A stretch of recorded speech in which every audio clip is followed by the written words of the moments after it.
আসসালামু আলাইকুম, সবাইকে স্বাগতম ফাতেমাস কিচেনে। চলে আসলাম নতুন আরও একটি রেসিপি নিয়ে। আজকে আমি করে দেখাবো বনসিমের ভর্তা।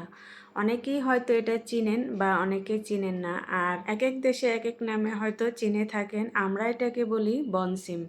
আর এই সিমটাকে এখন আমি সিদ্ধ করে নেব, সেই জন্য ছোট ছোট পিস করে কেটে নিয়েছি আর দিয়ে দিচ্ছি পরিমাণ মতো পানি।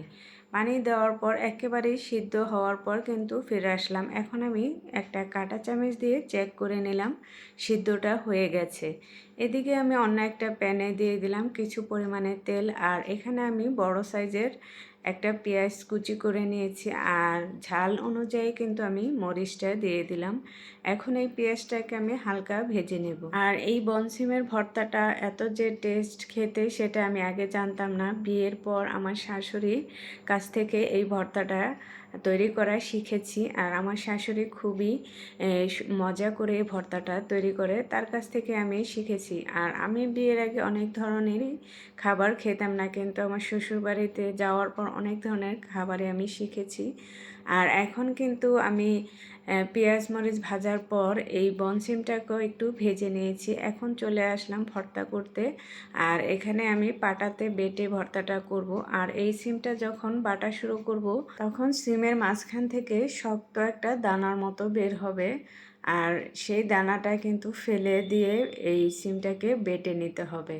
এখন কিন্তু আমি এই সিমটাকে ভালোভাবে দুইবার করে বেটে নিয়েছি, আর এটা কিন্তু একেবারে মিহি করে বেটে নিতে হবে, তাহলেই ভর্তাটা খেতে বেশি ভালো লাগবে। আর সিমটা যখন বাটা হয়ে গেছে, এখন দিয়ে দিচ্ছি আমি মরিচ আর লবণ। এখন এই মরিচ আর লবণটাকেও আমি ভালোভাবে বেটে নেব। আসলে মেয়েদের বিয়ের আগের জীবনটাই একরকম, আর বিয়ের পরের জীবনটাই কিন্তু আরেক রকম। একটা মেয়ে বিয়ের আগে যা কিছু করতে পারে, বিয়ের পর কিন্তু তা করতেই পারে না। যেমন আমি আমার কথাই বলি, আমি বিয়ের আগে এই ধরনের ভর্তা বা অনেক ধরনের খাবারই কিন্তু খেতাম না, কিন্তু এখন আমার কাছে এই ধরনের ভর্তা বা যেই খাবারগুলো আমি না খেয়েছি, সেই খাবারগুলাই আমার কাছে কিন্তু এখন বেশি ভালো লাগে। আর আলহামদুলিল্লাহ, আমার শাশুড়ির কাছ থেকেই আমার সব কিছু শেখা।